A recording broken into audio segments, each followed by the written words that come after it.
Yesterday. She is their chief strategist, and what does she do? She not only produces strategic plans, she implements them, and she's our first speaker this morning, and welcome. Great, thank you. Good morning, everybody. I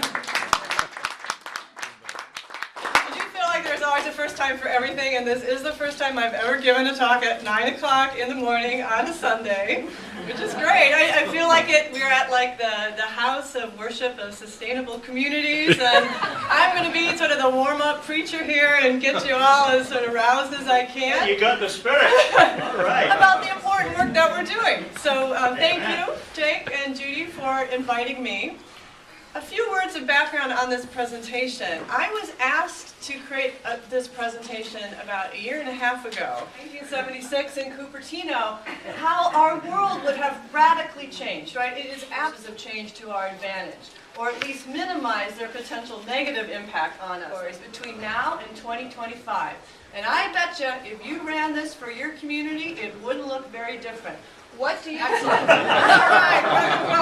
What about the silent generation? The silent generation, we'll put you in with the boomers. So very, very large group, 80 million, Gen X, 60 million or so, millennials coming out of this group. And in fact, 2/3 of metropolitan areas in the U.S. the last 15 years have declining share of this population. Now, why do we care about them? Where they want to live first.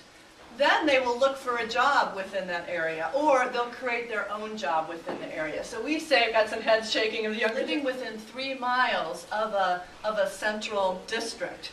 So in 1980, young professionals were only 10% more likely than the rest of the immigrants, and their children are going to account for 100% of the new growth in our workforce over the next 25 years. So basically, the inflows of the native-born talent sort of counterbalances the age 45 years and older has never been higher. And today, that have these similar concentrations of the blue is IT employment, the red is patents, the black is venture capital. So those are the places around the world that we relate to. I'll share this with you because it was so interesting. Last week, I got this. This is a newsletter for people who own shopping centers and lease out space. And it has this big decline in workers. You're obviously going to have a higher chance of succeeding. Now this is the real challenge. This is the reality of what we face. So economy wants to create jobs. In the past it was all about the left brain, right? Just the science and the engineering and the technology. That's going to remain really, really important. But it's the companies that are able to combine that with and their personal creativity. And a lot of people are talking about the 21st century workforce skills. Arts-based learning helps because it focuses on creative thinking and problem solving. Plans for the mobile workplace. And they're looking at really what do people need. And they find that large numbers of their workforce, like the majority, either are fully mobile, spending lots of time on planes or in client offices, at their real estate costs, trying to cut their carbon footprint, and then trying to attract and retain employees. And again, somebody I think said it Friday, is in the midst of the biggest migration of people we've ever experienced from the area, or they'll create their own job within the area. So we say, I've got some heads shaking of the younger generation here, this is a lift for talented people. It turns out the older workers want flexibility and part-time and not to come into the office. It's the exact same. So they're doing it for everybody. So this really challenges the way we think about where's the demand for real estate going to come from, right? If companies are hiring people, but all those people don't need space, and the ones that need space are getting a small amount of space than they had 20 years ago, what does this mean for the amount of space we need to have, for parking requirements, for what's the purpose of an office in the first place? Now on the upside, I think it means that quality places become even more important. Quality public spaces especially, when work is happening throughout your entire community. Now, and again, Doug has written about this and others, how important innovation, at the end of the day, companies will tell you it requires interaction, right? It requires that face-to-face. So inside offices, residential real estate in more close-in neighborhoods where people can walk or bike or take transit to get around have declined less and in some cases really held up in value. And I encourage you all to go to the Walk Score website. You add in now people actually measuring walkability of a place. and finding that homes with above average levels of walking ability command a premium of $4,000 to $30,000 over those with just average levels of walkability.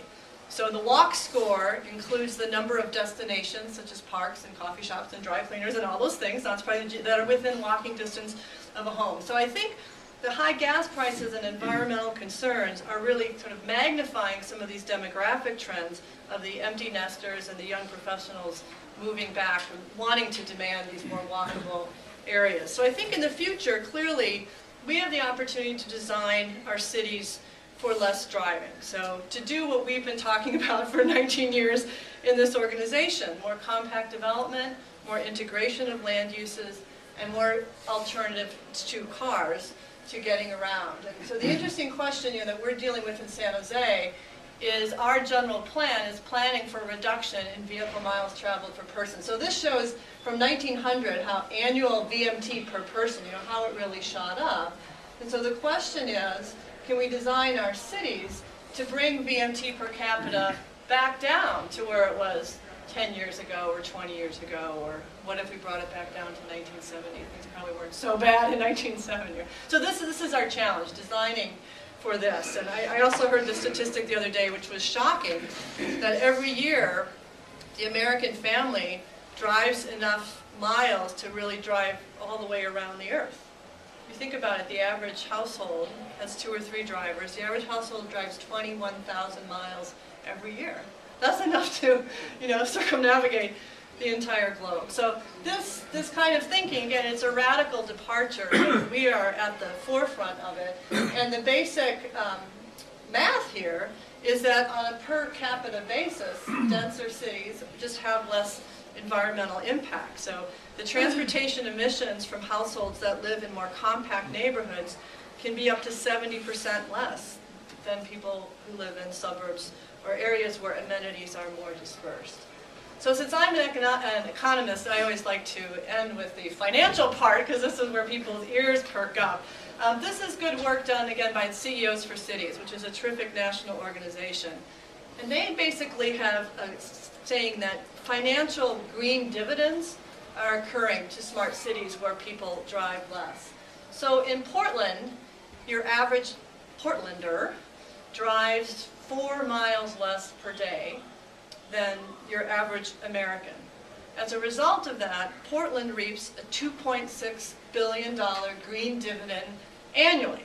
If you think about it, that's money that people in Portland are not spending on cars, insurance, fuel, repair, that is otherwise being spent in the local economy on other things that are good for Portland. In Chicago, Chicagoans have their VMT per capita they drive 2 miles less per day than the rest of us. And for Chicago, that means 3.2 billion. So if you wanted to play with this scenario in your community, I'm sure you can do that through CEOs for Cities.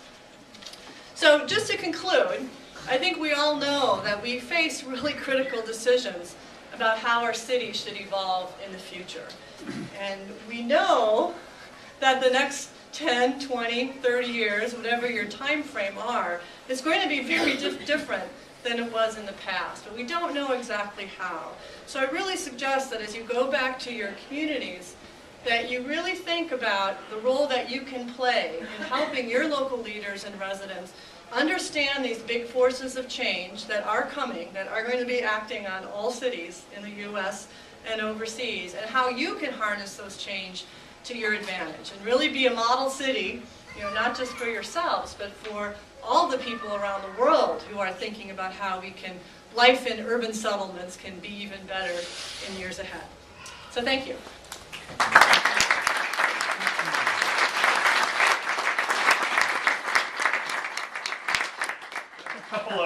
Time for a couple of questions.